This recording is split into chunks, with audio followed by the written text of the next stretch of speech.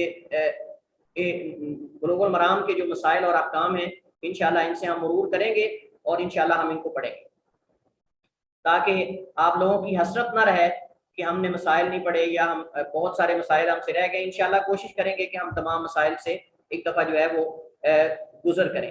تو ہمارے پاس عیدین کے مسائل سب سے پہلے ہیں. نماز عیدین میں کسی چیز کی اس کے سبب یا وقت کی طرف اضافت، یہ اضافت ہے. نماز عیدین یعنی صلاۃ العیدین، باب صلاۃ العیدین یعنی یہ عیدین کی نماز کے احکام اور مسائل ہیں. تو یہاں اضافت جو ہے سبب یا وقت کی طرف اضافت ہے. سبب عیدان ہے اور وقت بھی عیدین، عیدین کا وقت ہے اور عیدان مطلب یہ سبب ہے، کیونکہ یہ نماز صرف عید کے وقت ادا کی جاتی ہے، اس وجہ سے اسے عیدین کہتے ہیں. عیدین عید کی تسنیہ ہے اور مراد عید الفطر اور عید الاضحیٰ ہے.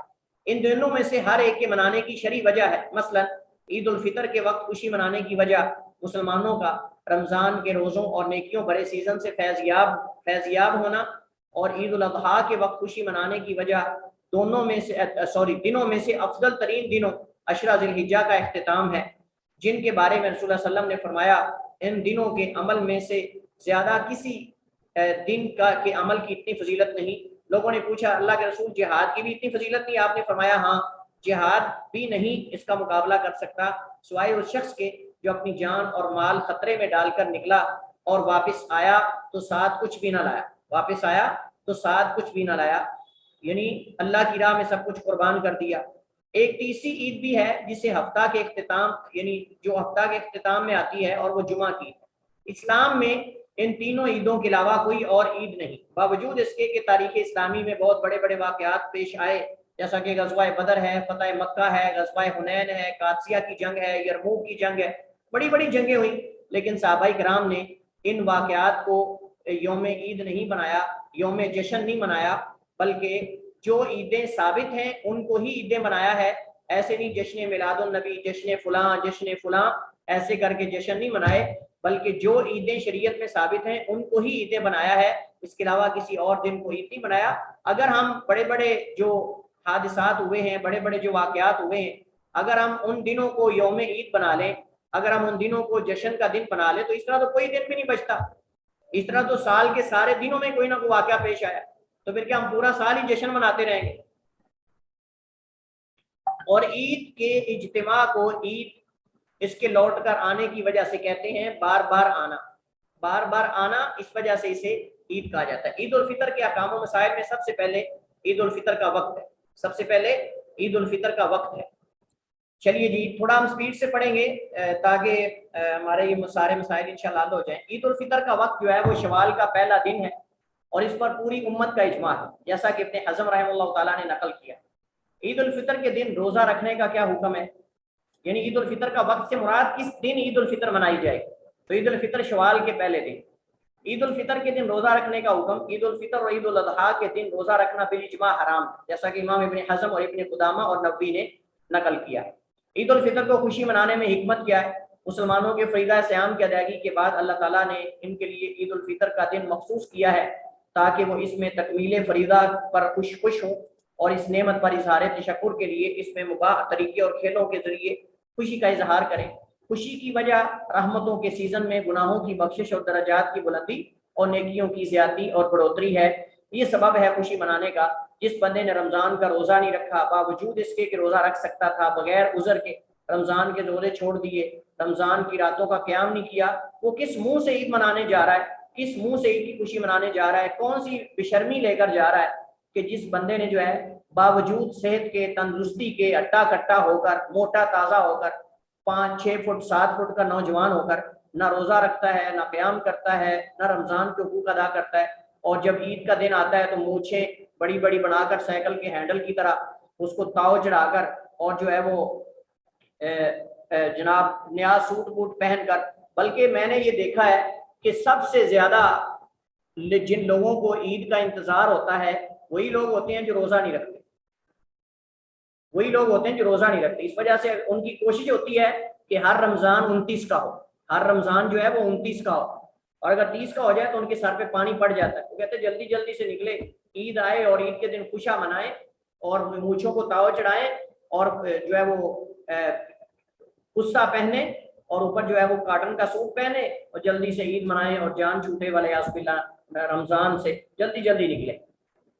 آپ دیکھ لیں سب سے زیادہ شوخہ وہ بن رہا ہوگا عید والے دن جس بندے نے رمضان کے روزے ہی نہیں رکھے, جس بندے نے رمضان کے روزے ہی رکھے. اللہ المستعان. کس منہ سے خوشی منا رہے ہیں, کس منہ سے خوشی منا رہے ہیں کہ صحت مند ہو کر, ہٹا کٹا موٹا تازہ ہو کر تم نے رمضان سے فائدہ نہ اٹھایا. اس وجہ سے اللہ کے نبی نے فرمایا وہ بندہ بہت بد نصیب ہے کہ جس کی زندگی میں رمضان آیا لیکن وہ اپنے رب سے اپنے گناہوں کی بخشش اور معافی جو ہے وہ نہ کروا سکا. عیدین, عید الفطر کی تکبیریں کہنے کے مسائل. تکبیرات کا حکم. عید الفطر کے موقع پر تکبیرات پڑھنا مستحب ہے اور یہی جمہور اہل علم کا قول ہے. تکبیرات کا وقت, وقت آغاز, تکبیرات پڑھنے کا وقت شوال کا چاند نظر آنے سے شروع ہو جاتا ہے.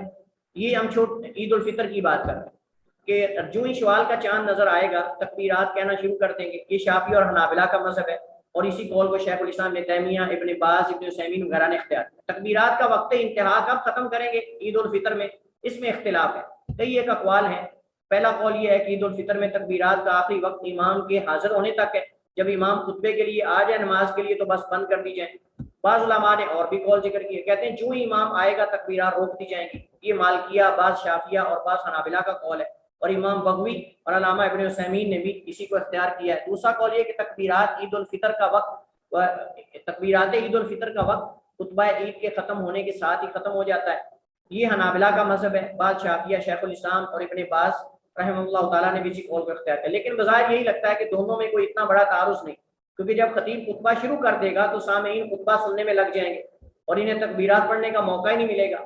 تو لہٰذا دونوں میں کوئی تعارض نہیں آپس میں. عید الفطر کے دن شوال کا چاند نظر آنے کے بعد عید الاضحیٰ کی طرح نمازوں مغرب اور عشاء کے بعد تکبیرات نہیں پڑھی جائیں. عید الاضحیٰ کے اندر ہم نے پڑھا تھا کہ جب ایام تشریق آئیں گے, جب ایام تشریق آئیں گے ویسے تو پورے 10 دنوں کے اندر ہی تکبیرات کہی جائیں گی. مطلق تکبیرات تو پورے 10 دنوں کے اندر کہی جائیں گی.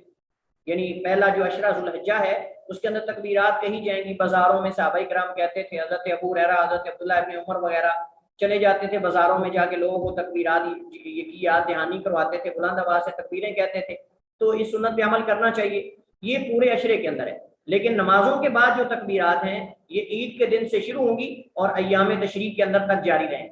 عید کے دن سے شروع ہوں گی اور ایام تشریق یعنی 13 کی شام تک, 13 ذو الحجہ کی شام تک جو ہے یہ غروب شمس تک جاری رہیں گی. مغرب میں نہیں کہی جائیں گی. باقی اس سے پہلے جو ہے وہ یعنی 10 کو, 11 کو, 12 کو, 13 کو یہ ساری جو ہے وہ نمازوں کے بعد بھی تکبیرات پڑھی جائیں گی, مطلق بھی اور مقید بھی. تکبیرات کے الفاظ بعض علماء نے کہا افضل یہ ہے اللہ اکبر لا الہ الا اللہ, اللہ اکبر وللہ الحمد, یا اللہ اکبر 3 دفعہ, لا الہ الا اللہ, اللہ اکبر وللہ الحمد. لیکن اللہ اکبر کبیرہ والحمدللہ کثیرہ وسبحان اللہ بکرۃ واصیلہ بھی پڑھنا مشروع اور سنت ہے. اور بعد دوسری علماء نے کہا کہ عید الفطر میں تکبیرات کی کوئی خاص, اس کے کوئی الفاظ نہیں, بلکہ کسی بھی طرح سے اللہ تعالیٰ کی بڑائی, اللہ تعالیٰ کی حمد و ثنا کرنا یہ مشروع ہے. نماز عید الفطر کے احکام و مسائل میں حکم کیا ہے اس کا؟ تو اس کا حکم, اس میں 3 قول ہیں. اس میں 3 قول ہیں. پہلا قول یہ ہے کہ نماز عید الفطر فرض کفایہ ہے. یہ دونوں عیدوں کا حکم پڑھ رہے ہیں, عیدین کا, عید الفطر یا عید الاضحیٰ کا. تو پہلا قول یہ کہ عید الفطر فرض کفایہ ہے. دوسرا قول یہ کہ نماز عید سنت موقدہ ہے.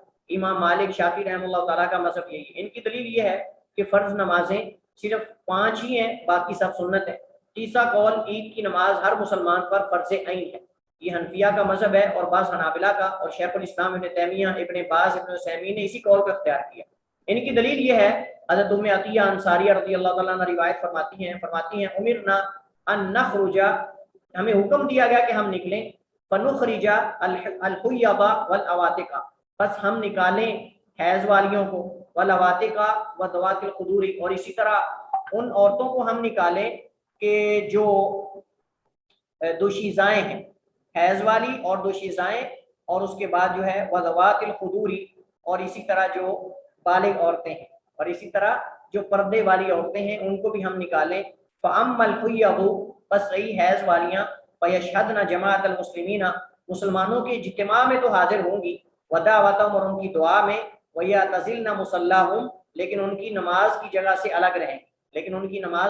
سے الگ رہیں گی اور یہ ہم کتاب الطہارہ میں پڑھ چکے ہیں کہ اس حدیث سے علماء نے استدلال کیا ہے کہ مسجد کے اندر عورت نہیں جا سکتی، مسجد کے اندر نماز کی جگہ پر عورت نہیں جا سکتی، البتہ باہر جو ہے وہ صحن وغیرہ کے اندر یا باہر جہاں اجتماع اس کے باہر والی جگہ پر جو ہے بیٹھ سکتی۔ تو اس سے محل شاہد یہ ہے کہ اللہ کے نبی نے جب حیض والی عورتوں کو بھی نماز عید کے اندر جو ہے دعا میں شریک ہونے کے لیے حاضر ہونے کا حکم دیا ہے، تو پھر جو صحت مند دیگر لوگ ہیں ان پر تو نماز عید جو ہے وہ فرض ہونی چاہیے۔ یہ اصل میں محل شاہد ہے۔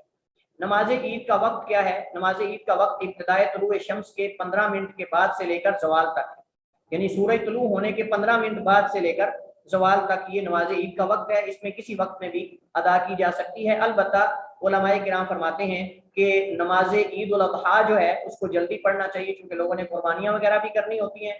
البتہ نماز عید الفطر اگر تھوڑی تاخیر سے بھی ہو جائے تو کوئی حرج نہیں۔ تو نماز عید الفطر لیٹ کر کے پڑھنا مستحب ہے اور نماز عید الاضحیٰ کو جلدی پڑھنا یہ مستحب ہے۔ نماز عیدین عید کہاں پڑھی جائے؟ مکہ کے علاوہ تمام شہروں میں نماز عیدین مساجد سے باہر عیدگاہوں میں پڑھنا مستحب ہے۔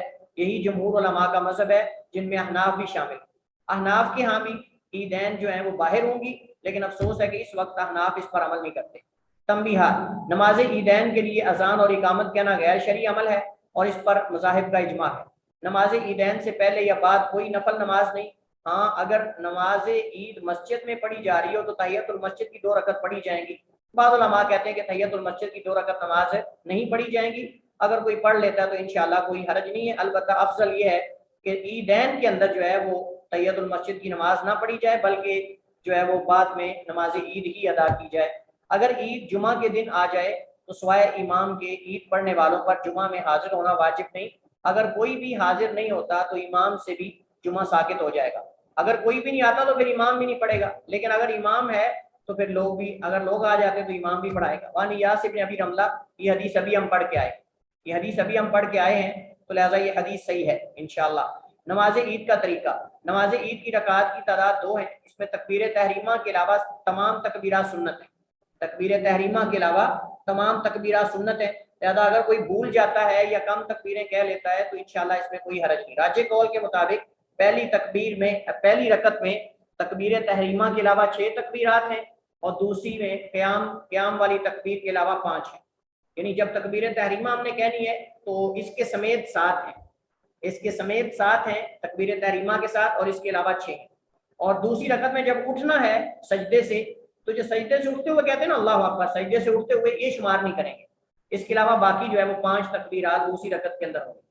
نماز تکبیرات میں رفع الیدین کرنا مسنون ہے۔ نماز عید کی تکبیرات کے اندر رفع الیدین کرنا مسنون ہے۔ نماز عیدین میں قرات جہری ہوگی، باقی طریقہ عام نماز والا ہے۔ کیا نماز عید پیچھے رہ جانے والا قضا دے گا؟ اگر نماز عید نہیں پڑھ سکا، بعد میں آیا تو قضا دے گا۔ اس میں فقہاء کے 2 قول ہیں۔ پہلا قول یہ کہ قضا نہیں دے گا، یہ حنفیہ کا مذہب ہے اور ابن تیمیہ اور علامہ ابن عثیمین کا بھی یہی اختیار ہے۔ دوسرا قول یہ ہے کہ نماز عید کے انداز میں ہی وہ قضا دے گا، یہ جمہور کا قول ہے۔ راجح یہ ہے کہ جب نماز عید واجب ہے تو ضروری ہے کہ فوت ہونے پر اس کی قضا بھی ہو۔ فوت ہونے پر یا تو واجب نہ کہیں، جب آپ نے واجب کہہ دیا تو پھر اس کی قضا بھی ہونی چاہیے۔ عیدین کے خطبے کا حکم: عیدین کا خطبہ سنت ہے اور اس کا وقت نماز عید کے بعد کا ہے۔ البتہ مروان نے مدینہ میں نماز عید سے پہلے خطبہ شروع کر دیا تھا، چونکہ لوگ اس کا خطبہ سنتے نہیں تھے، چلے جاتے تھے، اس وجہ سے اس نے لوگوں کو جو ہے وہ نکیل ڈالنے کے لیے خطبہ پہلے کر دیا تھا اور جو ہے وہ نماز بعد میں کر دی۔ لیکن صحابہ کرام نے اس پر اعتراض کیا تھا، رد کیا تھا۔ صحیح بات یہ ہے کہ نماز پہلے ہوگی، خطبہ بعد میں ہوگا، اور وہ ہمارے بھائی جو خطبہ پہلے دیتے ہیں نماز بعد میں پڑھتے ہیں، وہ مروان کے طریقے پہ عمل کر رہے ہیں۔ مروان بن حکم کے طریقے پر، وہ نبی کے طریقے پر عمل نہیں کرنے والے۔ جو نماز بعد میں پڑھتے ہیں، خطبہ پہلے دیتے ہیں، وہ نبی کے سنت پہ عمل نہیں کر رہے، وہ مروان کی سنت پہ عمل کر رہے ہیں، مروان بن حکم کی سنت پر۔ جمعہ کی طرح عید کے بھی 2 خطبے ہوں گے، اس میں اختلاف ہے، اس مسئلے میں اختلاف ہے، کیا عید کے لیے 2 خطبے ہیں یا 1 خطبہ ہے؟ عید کے لیے 2 خطبے ہیں یا 1 خطبہ ہے؟ بعض علماء کہتے ہیں 1 خطبہ ہے، بعض علماء کہتے ہیں 2 خطبے ہیں۔ تو انشاءاللہ اس معاملے میں وسعت ہے۔ اگر کسی علاقے کے اندر ایک خطبہ دینا معروف ہو تو ایک خطبہ دینا چاہیے، اگر کسی علاقے میں 2 خطبے دینا معروف ہے تو 2 خطبے دینے میں بھی کوئی حرج نہیں، کیونکہ اس کے بارے میں کوئی واضح صریح دلیل ہمیں نہیں ملتی، کوئی واضح صریح دلیل نہیں ملتی۔ تو بعض علماء نے خطبہ جمعہ پر قیاس کرتے ہوئے 2 خطبے کا عیدین کے اندر، بعض علماء کہتے ہیں ایک ہے، انشاءاللہ معاملے میں وسعت ہے، جو طرز عمل اس کے مطابق عمل کیا جائے گا۔ خطبہ عیدین کے اس کے اندر جو ہے وہ خطبہ عیدین کے باقی احکام وہی خطبہ جمعہ والے ہیں، مطلب یہی ہے کہ اس کے اندر جو ہے وہ افضل یہ کہ خاموش ہو کر خطبے کو سنا جائے اور اس کے اندر واضح نصیحت کی جائے وغیرہ وغیرہ، اور اس کی جو عیدین کی سنتیں ہیں اس کو آپ سنتے رہتے ہیں وقتاً فوقتاً کہ راستہ بدل کے جانا چاہیے۔ اللہ کے نبی علیہ السلام جو ہے وہ نماز عید الفطر پر جو ہے اللہ کے نبی السلام کوئی میٹھی چیز کھا کے جاتے تھے، اور عید الاضحیٰ کے موقع پر آپ عید کے بعد کچھ کھاتے تھے۔ تو یہ اللہ کے نبی صلی اللہ علیہ وسلم کی سنت ہے، راستہ بدل کے جانا، اچھا لباس پہن کے جانا، یہ ساری سنتیں آپ سنتے رہتے ہیں، پڑھتے رہتے ہیں، ان کو یہاں ذکر کرنے کی ضرورت نہیں۔ نماز کسوف کے احکام، نماز کسوف کی تعریف سب سے پہلے ہے، اس کو صلاۃ الکسوف بھی کہتے ہیں، صلاۃ الخسوف بھی کہتے ہیں، اس کو صلاۃ الکسوف بھی کہتے ہیں اور صلاۃ الخسوف بھی کہتے ہیں، اور یہ نسبت ہے سبب کی طرف۔ نماز کسوف یا نماز خسوف یہ سبب کی طرف نسبت ہے، یعنی اس نماز کا بیان جس کا سبب کسوف ہے، اور کسوف اور خسوف ایک ہی معنی کے لیے استعمال ہوتے ہیں، خسوف اور کسوف ایک ہی معنی کے لیے استعمال ہوتے ہیں۔ کہا جاتا ہے خسفت الشمس و خسفت الشمس و خسف القمر و خسف القمر، یہ وکسفت الشمس و خسف القمر دونوں طرح استعمال ہوتا ہے۔ تو شمس کے لیے کسف بھی بول سکتے ہیں اور خسف بھی بول سکتے ہیں، اور قمر کے لیے کسف بھی بول سکتے ہیں، خسف بھی بول سکتے ہیں۔ بعض علماء کہتے ہیں کہ کسف جو ہے یہ سورج کے لیے اور خسف جو ہے یہ چاند کے لیے، لیکن صحیح بات یہ کہ دونوں ایک دوسرے کی جگہ پر استعمال ہوتے ہیں۔ فقہا کے نزدیک خسوف سے مراد سورج اور چاند دونوں میں سے کسی ایک کے یا بعض یا مکمل حصے کی روشنی کا چلے جانا، سورج اور چاند میں دونوں میں سے کسی ایک کے بعض یا مکمل حصے کا چلے جانا، اس کو خسوف اور خسوف کہتے ہیں، جس کو ہمارے ہاں گرہن بولتے ہیں، جس کو ہمارے ہاں گرہن بولتے ہیں۔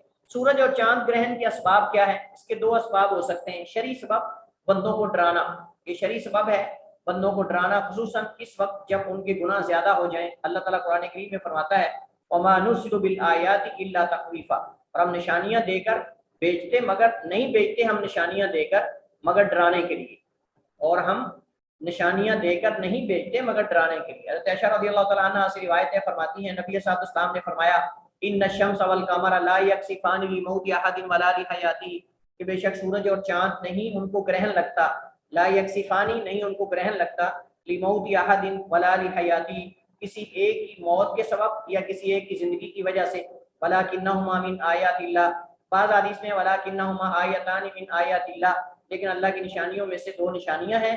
فرمایا یخوف اللہ بہما عبادہ، اللہ ڈراتا ہے ان کے ذریعے اپنے بندوں کو، یخوف اللہ بہما، اللہ ان کے ذریعے ڈراتا ہے۔ فإذا رأیتم کسوفا، جب تم گرہن دیکھو، فاذکروا اللہ حتی ینجلی، تو اللہ کا ذکر کرو حتیٰ کہ وہ ہٹ جائے، یعنی ختم ہو جائے، گرہن چلا جائے یعنی صاف ہو جائے سورج یا چاند۔ تو یہ سبب ہے شرعی سبب۔ کونی قدری سبب کیا ہے؟ سورج گرہن کا سبب چاند کا سورج اور زمین کے درمیان حائل ہو جانا، اور چاند گرہن کا سبب زمین کا چاند اور سورج کے درمیان حائل ہو جانا، کیونکہ چاند سورج سے بالکل ایسے روشنی لیتا ہے جیسے شیشہ کسی فانوس یا قندیل کے سامنے۔ آپ جب شیشے کو کسی فانوس کے سامنے رکھتے ہیں نا، کسی قندیل کے سامنے رکھتے ہیں، تو شیشے کے اندر سے ایسے زوردار لائٹ نکلتی ہے کہ جیسے کہ شیشے کے اندر جو ہے وہ چراغ جل رہا ہو، شیشے کے اندر لائٹ چل رہی ہو۔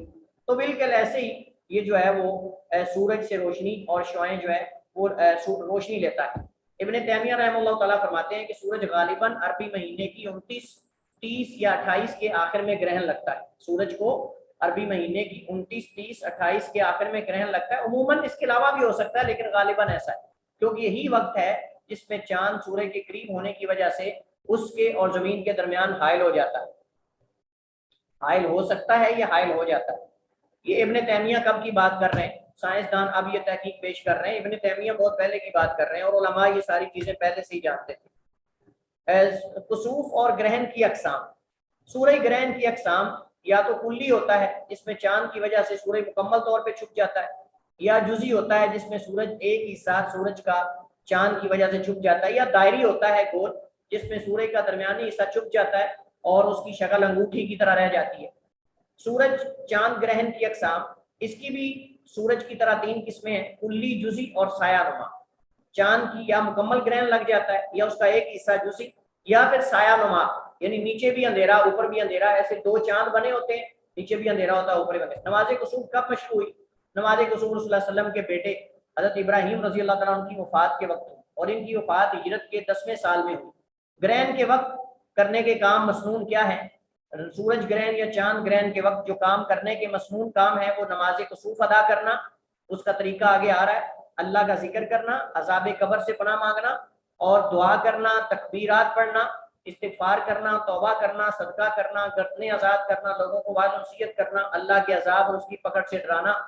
تنبیہ: گرہن کے وقت نماز اور مذکورہ بالا کرنے کے مسنون کام چھوڑ کر گرہن دیکھنے، اس کی تصویریں بنانے میں لگے رہنا یہ مکروہ عمل ہے۔ جیسے ہمارے میڈیا والے جو حضرات ہیں وہ کہتے ہیں جی سورج گرہن کا نظارہ کر لو، یہ اللہ کی نشانی ہے، ڈرنا چاہیے۔ وہ کہتے ہیں سورج کا نظارہ کر لو، چاند گرہن کا نظارہ کر لو۔ لوگ بجائے اس کے کہ ذکر کریں، نماز پڑھیں، صدقہ کریں، لوگ سورج گرہن کی طرف لگے ہوتے ہیں، تصویریں بنانے میں، سیلفیاں بنانے میں لگے ہوتے ہیں۔ نماز کسوف کا حکم کیا ہے؟ اس میں 3 قول ہیں۔ پہلا قول یہ کہ نماز کسوف سنت مؤکدہ ہے، یہ جمہور فقہا کا قول ہے۔ دوسرا قول یہ کہ نماز کسوف واجب ہے، یہ اہل الظاہر اور بعض فقہا کا قول ہے۔ انہوں نے کہا کہ رسول اللہ صلی اللہ علیہ وسلم نے فرمایا فَإِذَا رَأَيْتُمْ ذَلِكَ فَصَلُّوا، جب تم گرہن دیکھو تو نماز پڑھو۔ اس سے انہوں نے استدلال کیا ہے۔ تیسرا قول یہ کہ فرض کفایہ ہے، یہ بعض اہل علم کا قول ہے۔ علامہ ابن عثیمین رحمہ اللہ تعالیٰ نے بھی اسی قول کو اختیار کیا ہے، ترجیح دی ہے، کیونکہ رسول اللہ صلی اللہ علیہ وسلم نے اس کا حکم بھی دیا اور خود بھی اس کے لیے ڈرتے ہوئے نکلے، لیکن اللہ کے نبی نے ہر ایک کو نکلنے کا حکم نہیں دیا۔ اللہ کے نبی علیہ السلام نے ہر ایک کو نکلنے کا حکم نہیں دیا، لہذا اگر ایسا کوئی ہو جاتا ہے چاند گرہن یا سورج گرہن تو مسلمانوں کی ایک جماعت کو نماز ادا کرنی چاہیے، مسلمانوں کی ایک جماعت کو نماز کسوف یا نماز کسوف ادا کرنی چاہیے، یہ فرض کفایہ ہے۔ نماز کسوف کب پڑھنا مشروع ہے؟ جب گرہن کو آنکھوں سے دیکھ لیا جائے، خالی سننے پر نہیں، خالی سننے پر نہیں کہ جی میڈیا والوں نے کہہ دیا یا محکمہ موسمیات والوں نے کہہ دیا تو لہٰذا اب جو ہے وہ نماز کسوف ہم پڑھ لیں، نہیں، جب تک اپنی آنکھوں سے اس کا مشاہدہ نہ کر لیا جائے تب تک جو ہے وہ اس کی نماز کسوف پڑھنا جائز ہے، کیونکہ حدیث میں فرمایا فَإِذَا رَأَيْتُمْ ذَلِكَ، فَإِذَا رَأَيْتُمْ ذَلِكَ، جب تم گرہن دیکھو تو پھر نماز پڑھو، لہذا جب دیکھیں گے تو نماز پڑھیں گے، جیسا کہ حضرت عائشہ کی حدیث میں گزر چکا ہے۔ تنبیہ: نماز کسوف ممانعت کے اوقات میں بھی پڑھی جا سکتی ہے اور پڑھی جائے گی، کیونکہ یہ ان نمازوں میں سے نہیں جو اسباب کی بنیاد پہ مشروع کی گئی، جو اسباب کی بنیاد پہ یعنی ان نمازوں میں سے ہے جو اسباب کی بنیاد پہ مشروع کی گئی، یہ ان نمازوں میں سے نہیں جو غیر مسببہ، ان کے اندر اسباب ہیں، اور سببی نمازیں جو ہیں وہ کسی وقت بھی ادا کی جا سکتی ہیں جو سببی نمازیں ہوتی ہیں۔ 8واں مسئلہ نماز کسوف کی کیفیت اور طریقہ کیا ہے؟ جیسا کہ حضرت عائشہ کی ایک طویل حدیث ہے، نماز کسوف پڑھانے کا طریقہ اس میں موجود ہے۔